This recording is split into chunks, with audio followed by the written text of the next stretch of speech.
Once upon a time, there were three brothers who were looking for kalandian. It was dusk, and they were about to cross the river of Landi.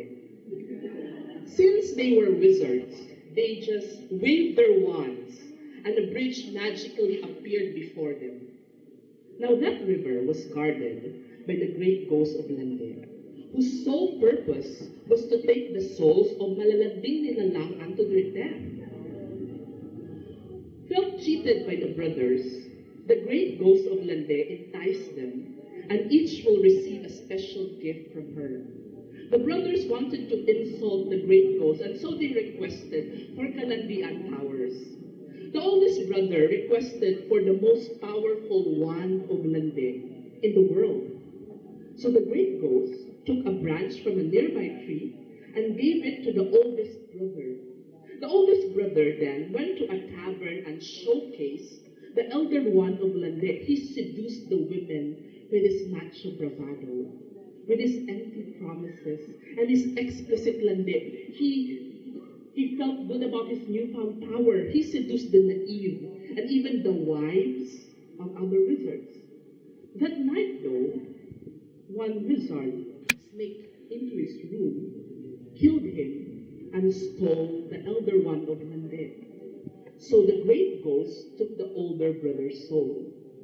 The second brother asked for the resurrection stone that has the power to summon the ancient wisdom of Landi. The Great Ghost of Landi took a smooth pebble from the river, breathed on it, and gave it to the second brother.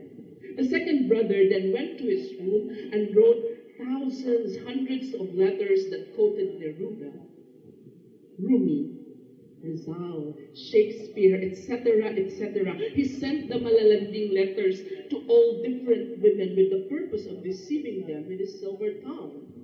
Because, come on, all malalanding nilalang are liars, right? Okay? Like the oldest brother, this second brother felt good about his newfound kalandian powers. One day, one woman saw through his lies and sent him a letter laced with poison. When the second brother opened the letter, he met his death or his demise. And so the Great Ghost of Landi took his soul and he was no more. The youngest brother, more discreet and notorious than the other two, asked for the cloak of invisible Landi. Apprehensive, the Great Ghost tore a part of his cloak and gave it to the youngest brother. For years, the Great Ghost of Landi looked for the youngest brother who used the powers to hide himself.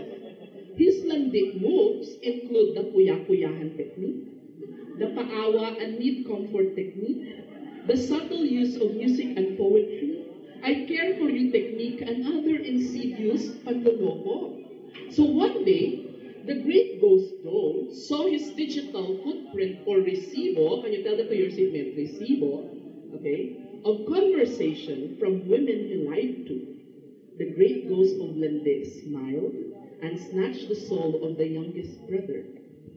So the elder one of Landi, the resurrection stone of ancient Landi, and the cloak of invisible Landi, together, they form the deadly hallows of kalandian and makes one a master of kalandian. There's a postscript though. All malalanding nilalang will rot in hell. So don't be malandi. Can you tell that to your seatmate? Don't be malandi. Isa pa, don't be malandi. Isa pa, don't be malandi. Sabay-sabay natin sabihin. 1, 2, 3, go. Don't be malandi. Thank you very much, okay?